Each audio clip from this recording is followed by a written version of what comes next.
Assalamualaikum warahmatullahi wabarakatuh. Selamat pagi anak-anak. Bagaimana kabarnya? Semoga hari ini sehat ya. Nah, anak-anak, hari ini kita masih akan belajar mengenai virus. Lebih tepatnya, kita akan mempelajari cara virus berkembang biak atau replikasi virus. Pada pertemuan sebelumnya, kita sudah belajar mengenai ciri dan struktur virus, di mana salah satu ciri virus yaitu virus merupakan parasit obligat, yang berarti dia hanya dapat bereplikasi di dalam sel inang. Nah, anak-anak pasti masih ingat kan dengan ciri-ciri itu? Nah, anak-anak tahu tidak jika virus ternyata juga pilih-pilih dalam memilih sel inangnya? Atau dengan kata lain, virus menggunakan kesesuaian lock and key atau lubang dan kunci antara protein di bagian luar virus dengan molekul-molekul reseptor spesifik pada permukaan sel inang. Lalu, ada berapa macam sih replikasi virus ini? Ya, untuk replikasi virus sendiri itu ada dua cara, yaitu siklus litik dan siklus lisogenik. Lalu apa yang membedakan kedua siklus tersebut? Nah, untuk lebih jelasnya, mari kita bahas satu persatu. Yang pertama, siklus litik. Siklus litik ini merupakan siklus reproduksi atau replikasi genom virus yang pada akhirnya akan menyebabkan kematian bagi sel inang tempat virus hidup. Virus akan menghancurkan sel induk setelah berhasil melakukan reproduksi.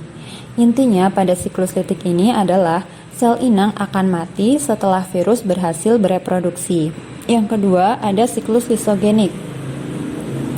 Siklus ini merupakan siklus reproduksi atau replikasi genom virus di mana virus tidak menghancurkan sel inang tetapi berintegrasi dengan DNA sel induk. Intinya di sini sel inang tidak mati dan masih dapat digunakan untuk bereproduksi kembali oleh virus. Begitu, jadi itu terlihat ya perbedaannya antara siklus litik dan siklus lisogenik. Kemudian kita bahas mengenai cara virus menginfeksi sel inangnya. Yang pertama dengan cara litik. Nah, dengan cara litik ini ada 5 fase. Yang pertama ada fase adsorpsi. Fase ini ditandai dengan menempelnya ujung ekor virus pada sel inang. Misalnya bakteriofag yang menempel pada sel bakteri. Pada fase ini, virus mengeluarkan enzim lisozim untuk melubangi dinding sel. Adanya enzim ini juga menjadi salah satu ciri yang dimiliki oleh virus. Yang kedua, ada fase penetrasi. Nah, setelah tadi virus mengeluarkan enzim lisozim untuk melubangi sel, kemudian pada fase penetrasi, virus akan memasukkan DNA atau RNA ke dalam sel inang dengan bantuan jarum penusuk yang terdapat pada ekor. Begitu, setelah virus dapat memasukkan DNA atau RNA-nya, virus masuk pada fase replikasi dan sintesis.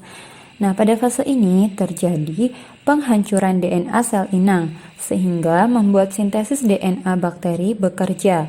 Kemudian DNA bakteri akan digantikan oleh DNA atau RNA dari virus, dan virus akan membuat banyak salinan asam nukleat virus, yang kemudian akan membentuk berbagai komponen tubuh virus seperti ekor, kepala, kapsid, dan lain-lain. Setelah itu, virus masuk pada fase perakitan, yaitu saat tadi pada fase replikasi, kan virus sudah berhasil membentuk berbagai komponen seperti ekor, kepala, dan kapsid. Dan itu kan masih terpisah-pisah. Kemudian pada fase perakitan, bagian-bagian atau komponen tubuh yang masih terpisah tadi kemudian akan dirakit atau digabung menjadi virus yang utuh. Setelah berhasil atau setelah jadi satu virus yang utuh, kemudian masuk dalam fase pembebasan. Nah, pada fase ini, virus kembali mengeluarkan enzim lisozim untuk melubangi dinding sel inang sekaligus membuat dinding sel mengalami lisis atau pecah di akhir fase reproduksi virus. Nah, pecahnya dinding sel ini diikuti dengan pelepasan virus baru yang siap melakukan replikasi ulang di sel inang yang lain. Jadi itu tahapan atau fase-fase yang ada pada siklus litik. Kita lanjut mengenai siklus lisogenik.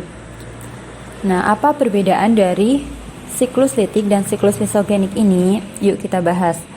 Nah, pada fase awal pada siklus lisogenik ini sama dengan siklus litik, yaitu ada fase adsorpsi dan penetrasi. Kemudian, fase berikutnya adalah fase penggabungan. Nah, fase ini merupakan pembeda antara siklus litik dan lisogenik. Jika pada siklus litik terdapat fase replikasi dan sintesis, di mana terjadi penghancuran DNA inang, sedangkan pada siklus lisogenik terdapat fase penggabungan, yaitu bergabungnya DNA virus dengan DNA bakteri membentuk profag. Setelah terbentuknya profag, fase berikutnya adalah fase pembelahan. Nah, pada fase ini, sel inang yang mengandung profag tadi akan membelah, sehingga otomatis hasil pembelahan sel di dalamnya juga mengandung profag. Ada dua kemungkinan yang terjadi pasca pembelahan sel inang. Jika sel inang kuat dan dalam kondisi yang menguntungkan, virus tetap berada dalam bentuk profag. Namun, bila sel inang lemah atau dalam keadaan yang tidak menguntungkan, seperti terkena radiasi ultraviolet, virus akan langsung memisahkan diri. Jadi, sebelumnya kan DNA virus dan DNA bakteri ini membentuk profag, kemudian membelah, dan setiap pembelahan tadi itu mengandung profag. Nah, jika dalam keadaan yang tidak menguntungkan, bagian dari profag ini itu akan memisahkan diri. Artinya DNA virus dan DNA bakteri akan memisahkan diri kembali. Begitu. Kemudian, saat sudah memisahkan diri, DNA virus atau virus ini akan langsung menghancurkan materi genetik inang dan mengambil kendali. Lalu proses yang terjadi sama dengan tahap sintesis pada daur litik. Nah, fase terakhir pada siklus lisogenik adalah fase pemisahan, yaitu fase yang terjadi ketika sel bakteri sudah membelah dan siap melakukan penetrasi lebih lanjut ke dalam sel inang. Yaitu tadi merupakan fase-fase yang terjadi pada siklus lisogenik. Kemudian kita lanjut pada skema replikasi virus. Ini merupakan contoh siklus replikasi virus yang khususnya pada bakteriofag. Bisa dilihat ya, yang sebelah kiri ini merupakan siklus litik, yang kanan adalah siklus lisogenik. Pada siklus litik dimulai dengan nomor 1, yang merupakan fase adsorpsi, yaitu menempelnya virus pada sel inang. Kemudian, virus mengeluarkan suatu enzim yang berguna untuk melubangi dinding sel inang. Kemudian, setelah itu masuk pada nomor 2, ini merupakan fase penetrasi, yaitu masuknya DNA virus ke dalam sel inang. Bisa dilihat ya, DNA virus itu yang lingkarannya berwarna merah, sedangkan yang lingkaran hijau merupakan DNA dari bakteri. Kemudian, masuk pada nomor 3, A, ini adalah fase replikasi dan sintesis.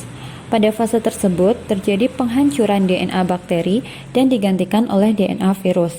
Kemudian, virus membuat banyak salinan DNA dan membentuk komponen tubuh virus yang lain seperti kepala, ekor, kapsid, dan lain-lain.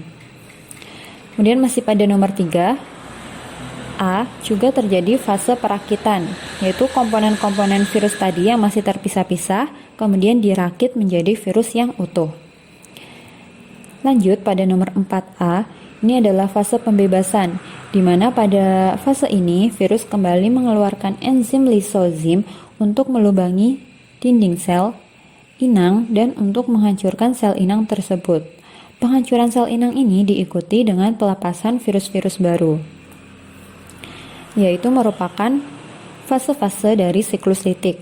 Kemudian yang sebelah kanan ini merupakan siklus lisogenik. Siklus ini dimulai dengan angka 1 pada gambar seperti pada siklus litik. Kemudian dilanjutkan nomor 2 sama seperti pada siklus litik, dan ini bedanya ada pada nomor 3B. Nomor 3B ini merupakan fase penggabungan pada siklus lisogenik. Pada fase ini terjadi penggabungan antara DNA bakteri dengan DNA virus. Nah, itu bisa dilihat ya pada gambar terjadi penggabungan antara yang warna merah dan warna hijau, yang berarti DNA virus dan DNA bakteri bergabung menjadi profag.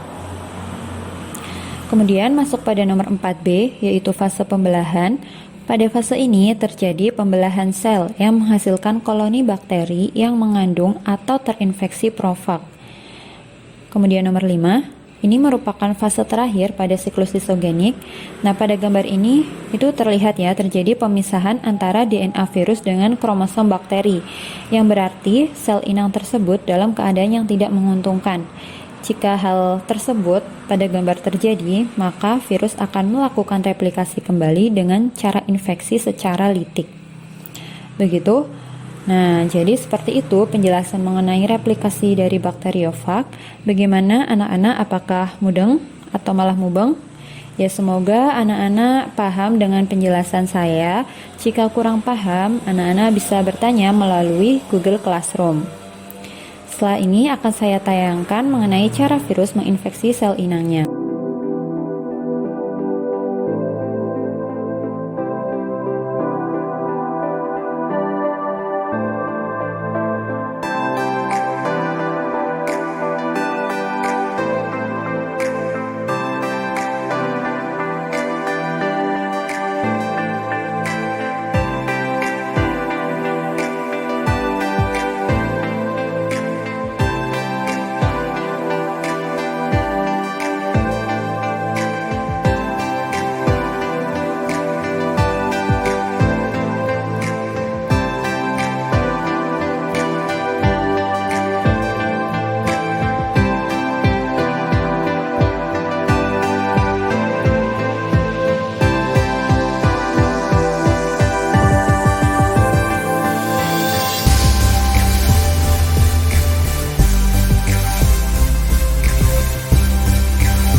Ya, jadi begitu ya.